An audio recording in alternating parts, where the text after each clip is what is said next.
See, such law is quite very selfish because what it means is that it's only the participant. What if they decided not to? Does that mean that we can have a candidate that has no background? Is it because many of the present politicians do not have certificate, do not have credentials?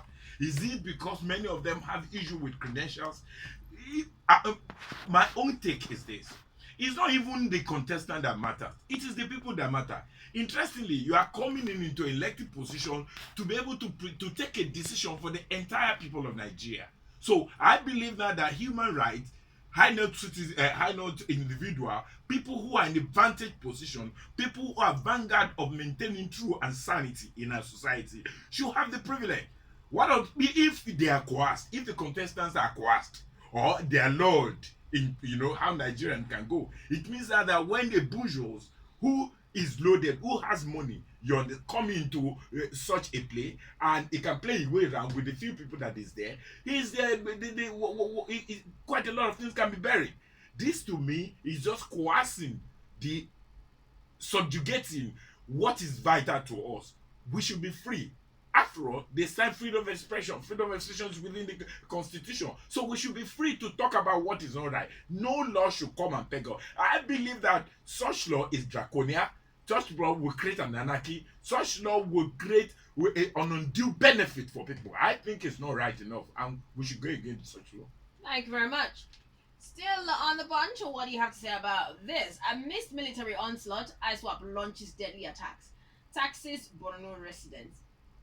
Now it says that despite continuing military operations, Islamic State of West African province terrorists still launch attacks in parts of Borno and impose levies on these residents. Now, Borno South has been under a myriad of attacks, and this is from a more sophisticated, more armed, very deadly ISWAP. That's the Islamic State of West African province terrorists. And they were more on the low key before, but now it's different. And since the death of the erstwhile leader of Boko Haram, Abubakar Shekau, and the subsequent surrender of thousands of fighters, these ISWAP terrorists have been emboldened, coordinated, and fierce in their operations. They intensify attacks, allegedly targeting military and security formations. Now, these days, they tax residents of rural communities who are battling poverty caused by years of insurgency. ASWAP is basically a breakaway group of the Boko Haram, and it was until the death of Shekau operating on a low-key, like I said earlier. But in the last quarter of 2021, its members conducted an attack that resulted in the death of a senior army officer, Brigadier General Zukusu, in an ambush. Now, what do you think about all of this going on? It also says here that the general and some officers were trying to provide reinforcement for troops engaging in Askira town when General Zukusku and four other officers were killed in a village that is a few kilometers from Askira. What's your take on the situation with ISWAP? I'll take the headline again. Amidst military onslaught, ISWAP launches deadly attacks. Taxes Borno residents. Well, my take is quite simple on that issue. We need to now begin to ask questions. We have invested heavily in acquiring firepower. We have a tornado that we purchased at 500 million. I expect now we should put it into action. Now, the question we should begin to ask ourselves is, are we saying now that the current administration cannot provide security? It means it seems that there's quite a lot of losing on guard. It means that we are now on a road to faith for ourselves, because we all know what happened when there was hesitation in pronouncing them as a terrorist. I want to believe and submit to this fact.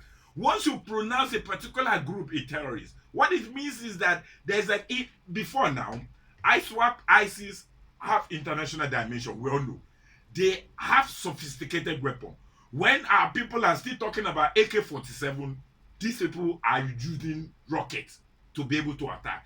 The question we should ask ourselves is this: how did we get to this stage? Are we saying we are not doing enough intelligence? Are we saying we have not acquired firepower?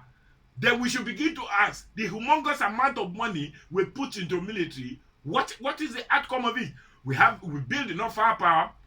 Air Force is there, military is there, police is there, community policing is there. In fact, we have quite a lot of other countries, Western world, are willing to support us. We know now that this reinforcement is probably coming from a lecture, because the entire lecture region is occupied, where this ISIS ASWAP now determine what to do. They levy, and the spillover is coming into Nigeria. And I want to ask, what is happening to our porous border?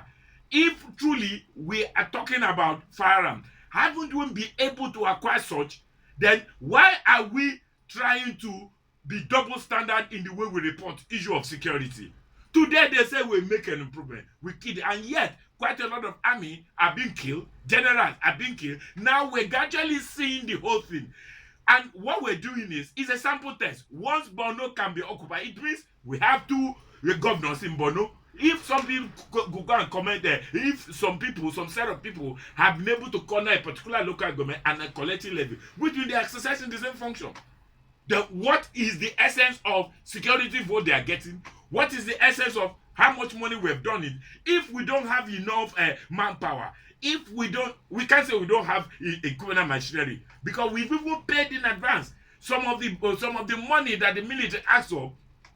Most of what they ask for cannot be manufactured until 3 years time, and we paid up till now. Nigerians should begin to ask questions.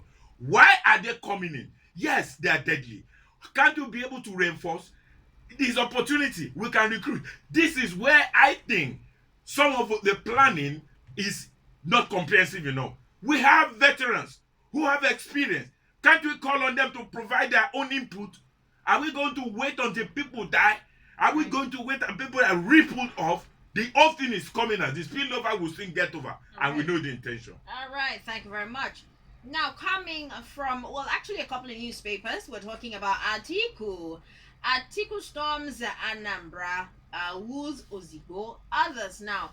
Former Vice President Atiku Abubakar has appealed to the leaders of PDP in Anambra State to support his 2023 presidential aspiration. Now, he was the party's presidential candidate in 2019 election, and he said he has what it takes to stop APC from winning the poll. Now, he's a former vice president. He made this appeal when he visited the party's governorship candidate in the November 6, 2021, and he's being represented by his campaign caretaker, led by the founder of AIT, and according to him, he has what it takes, like I said earlier. A statement from his media office was quoted saying the visit is to inform Ndi Anambra that the former vice president is once again contesting the 2023 presidential poll. Now, coming from The Sun, says here 2023 opposition mount for Atiku. PDP chieftain asked the party not to consider ex-VP over age. Others says power should shift to the south. Even though he has not formally made his intention to contest for next year's presidential election public, opposition has already started mounting against him. Now, from within the PDP, a chieftain and one of the spokesmen in Atiku's campaign organization has listed why Atiku should not be considered to succeed president. He said in a statement titled 2023, Atiku and the Age of Methuselah Politics. Afegwa now, who is coming, remember, for amplifying the campaign, is saying that it was wrong for Atiku to always present himself for the presidency anytime general election comes. He says Atiku's age and other shortcomings with those things, he should not be considered in the next presidential election. Now, he said the party should not consider an old man. Instead, they should look for a younger candidate from the southern part of the country to fly its flag. We could talk about this on and on and on and on and on. But I have another headline here. Still in line with the Atiku situation, and this is still Afegwa. He is saying, hold on for a moment because the network is taking just a bit. But we're going to go on a quick break in a bit, and when I get back as Kenny, I'd love to hear what you have to say about this. However, Atiku has also said something in particular. He said, don't be a perpetual presidential aspirant. You have reached retirement age. He's advising Atiku, and he's saying obviously that he shouldn't contest the presidency, saying PDP must zone to the south. Atiku should ditch his request. And he also said Atiku should not make himself a perpetual candidate for the presidency. Atiku has unsuccessfully contested 5 times in the last 3 decades. And Afegwa is saying that it is immoral for such an old man to attempt another round of political contestation. Now, I'd love to hear your comments on this. And also, in line with the fact that we have Tinubu, who's also declared, why are you laughing, Mr. Kenny? Tinubu has also declared his intentions. So we're talking about, because Afegwa is saying